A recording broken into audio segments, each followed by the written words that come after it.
This is Morgan Hazelwood, back again with more writing tips and writerly musings. Today, I'm here to share with you writing the sex scene in non-erotic works, a Balticon 2022 panel. Now, these are the notes from the titular panel, and the panelists were Luis Carlos Barangan, Christy Myers, Javier Valderrama, Botticelli, Chris Lester, with Mary Trezillo as moderator. The description was as follows: the good, the bad, and the bumping uglies. Writing a compelling sex scene that moves the plot forward without turning your work into erotica is a balancing act. Where you fade to black depends on your audience and your own writing style.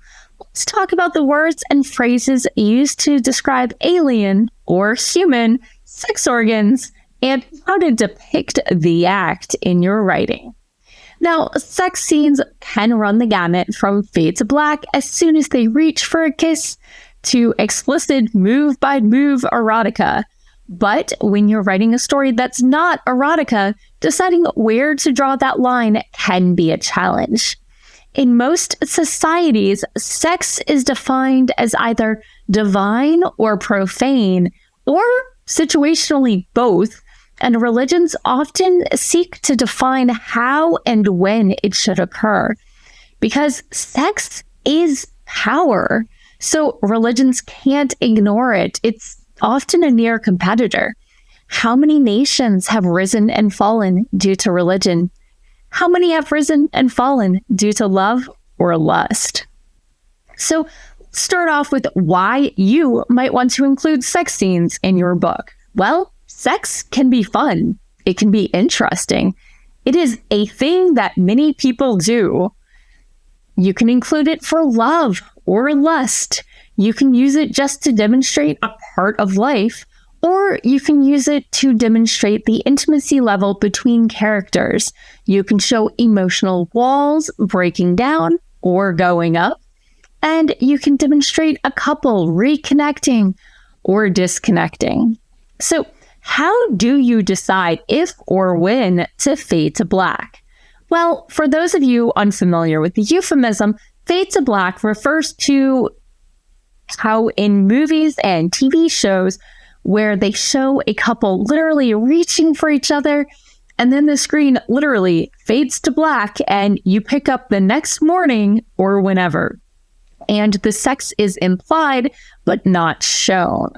You can fade to black when they reach for that first kiss, when the clothes come off, when the underthings come off, when the foreplay is done, or never. All you need to consider are 1, what is your comfort level? 2, what serves the needs of the plot? And 3, how does this forward the plot or the emotional arc of the characters? So, you're ready to write that sex scene. You've decided where it fits in. What makes a sex scene bad?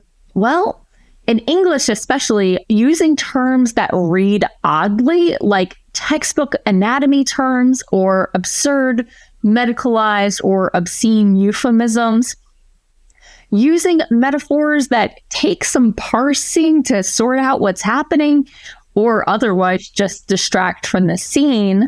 Another way to make sex scenes bad is when the sex doesn't make sense between these characters in the context of the book or the characters. A lack of consent makes a bad sex scene. It's not sex, that's rape. A lack of emotional content, sex that doesn't move the story or the character forward.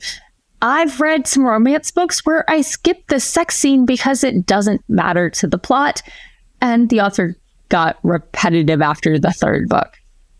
And another way to make sex scenes bad is describing body parts not actually being or working as they're described, when it just doesn't, the logistics aren't working. So, on the flip side, what makes a sex scene good? Well, do note that sexual activity can be done in person or via letters, phone, or video calls.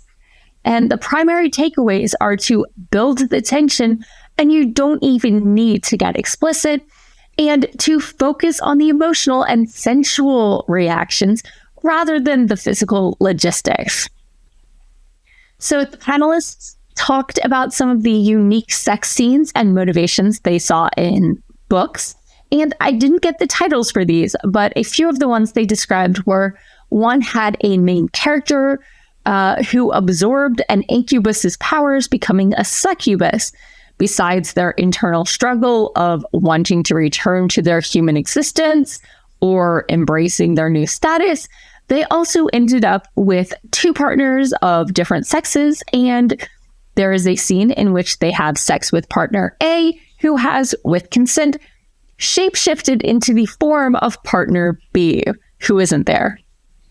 Another world had empaths, where their intimacy leads to tighter connections than those who aren't empaths, because you can feel what the other person is feeling, etc. And another story explored a world where people merge when they touch, and you can walk through someone and share their physical sensations and their memories. Many people in this world fear sex for fear of exchanging organs or losing theirs. And other stories explored genitalia that move from person to person. So, some of the media recommendations, either for good sex scenes, good emotional content in there, or just curiosities, are Our Share of the Night by Mariana Enriquez. It shows love, beauty, and horror. The Incubus series by A.H. Lee shows a male-male female triad and uses sex scenes to advance the character conflicts, etc. Also by A.H. Lee, suggested was The Night with a K, and The Necromancer, which features a male-male romance. The author K.J. Charles writes mostly historical queer romance, some paranormal, and smut, skullduggery, and swashbuckling may occur. The XenoGenesis trilogy by Octavia Butler explores the complex themes of gender and species. While not explicit, it includes aliens of 3 genders who can have sex with humans, and the third species makes any encounter more connected and, if reproducing, can merge genetics from all involved. The movie Crash by J.G. Ballard explores car crash fetishism. The French movie Titane explores body horror as a murderer has sex with and becomes pregnant by a car. That's a weird one. And on the flip side, for people who don't want things so explicit, there's Kristan Higgins, who demonstrates how tension can be sexy without being explicit. So, how explicit do you like your books? Do you fade to black sooner when it's your own writing? Are there any books or tips you'd like to add? And that's all for today. Thanks for listening. If you enjoyed this episode, hit that subscribe button and share it with all your friends. It goes a long way towards helping people find me.